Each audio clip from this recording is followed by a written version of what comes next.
different opinions on viral video of the journalist Ahmad Isah. I hope I pronounced that name properly. Yeah, Ahmad Isah. Yeah, and AKA they said ordinary president, BEREKE family. Exactly, eating a woman during an interview, and Ahmad assaulted the woman who was accused of setting her brother's daughter on fire for alleged witchcraft. Meanwhile, Isah said he has apologized, to the people. I think that a lot of times we take laws into our hands. Correct. There is no matter of emotion that must have engulfed you that will make you pull out such an act. It's like, I saw it as involuntary, but you can always control your temper. I mean, you're a model to people. People look up to you. People want to hear you speak. So if you have done that to that lady on TV, I mean, maybe you do worse to your wife in the house.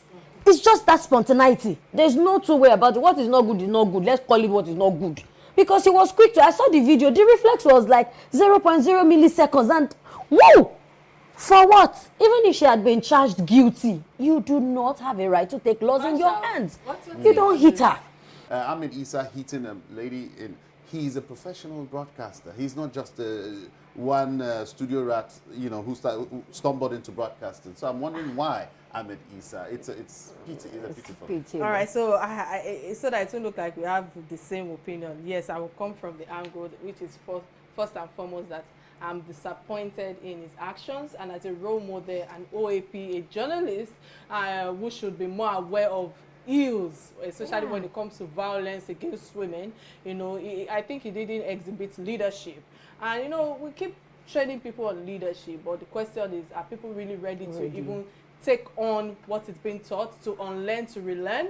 And it did not also show some level of self-restraint, when it comes to the abuse of the law. There are quite a number of angles that I can take this from. Also, the woman, the victim involved should be made to face the consequences, I'm not condemning that, and the public should also accept the apology from Isah as far as I'm concerned, because the primary victim is the woman assaulted. It should have also faced the law for assaulting the woman. But let's flip this coin again. I'm sorry to say this. There are times that I feel that when you're not properly trained, the community will train you. That is the angle I'm coming from. That is one. Number two, you see, I'm going to put fault more on Ahmad. The reason being that, yes, he overreacted, but at the same time, this woman herself, and it comes from the cultural mindset. There's a mindset with Nigerians who believe that, when you look at somebody who is not looking haggard, they say maybe she's a witch.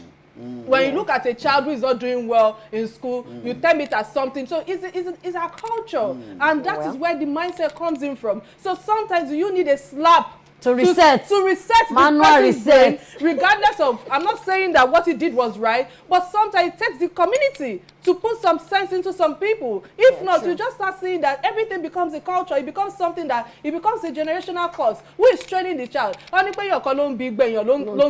another second story that caught our attention is that of the SSA to the Ogun State governor, Abidemi, Rufai, facing, in fact, I don't even know. I don't know where to come from in all of this, but I heard that he's facing up to 30 years in prison for convicted of wire fraud, to the tune of $350,000. He was arrested last Friday at the JFK airport in New York. He was alleged to have filed for fraudulent unemployment claims, with some states in America just feel that that money was meant for the palliative during COVID relief. Exactly. So looking at all of this, Marshall, what does this tell you? 1 year ago, it was hush puppy. It was hush puppy.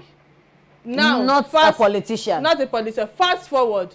But let me take your submission first. What do you think? Well, good, it was hush puppy. Hush puppy wasn't someone in the public domain. He wasn't someone who was a public officer, so to speak. Here we have someone who was the senior special advisor to the governor. It's an embarrassment. We're yet to hear from the Ogun State government if there has been any... No, he has been suspended. He has been suspended. Okay. More should even be done, beyond just suspending him, because for him to have perpetrated or carried out that crime over a period of time... First of all, I'd like us to clear it out here so we're not indicted. He hasn't been convicted. He has only been alleged to have been involved in a crime. but we do know where it'll end up, you know, but let's not just begin to put a judgment to that. It's an embarrassment to the Ogun State government, it's an embarrassment to Nigeria. To the Nigerian government. How would that put it now? My people will say, one fear do Yahudi, like you said, it's quite very embarrassing. Interpret. Like you are made to be the head of the family, yet you cannot secure your family. Let me use it that way. Because if we look at somebody of that kind of, from that office, it's a total slap on our faces. Then you are involved in, if you get people come to your office for such crime, how are you going to address it? Because it's you now in the front. How would he face it? I'm imagining his wife, his kids, how do they want to balance it? And daddy is a spender. Oh, daddy has the money. Oh, daddy this. But you people have made numerous people cry. I would say I've seen stories that the wives don't even know anything, and it's an underground job. It's only when everything casts like this that you know that, oh, so you are SSA, but you're undercovering for this. And a lot of all these things still goes on in Lagos, still goes on in Nigeria. Internet fraud, wire, and EFCC this, busting that.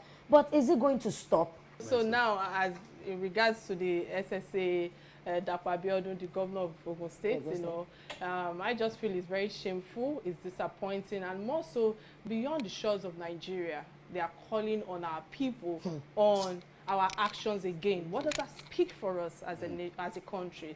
You know, and also Nigerians, we have an additional bad image to contend with abroad. You know, quite a number of times you get to the immigration, they start asking you all sorts of questions. They look at your green passport, they are wondering, where are you from? What are you going to do? How much do you have? You know, our foreign corruption index has gone. It's skyrocketed. Do you understand? So it's sad. The entire story shows that there was, you know, it was a very smart move from the IT of US, you know, and that's something that I feel that we should also apply to when it comes to our own investigative journalism, and also many other, many other things, you know, related to development of the state of the intellectual capacity of what's it called, individuals, basically.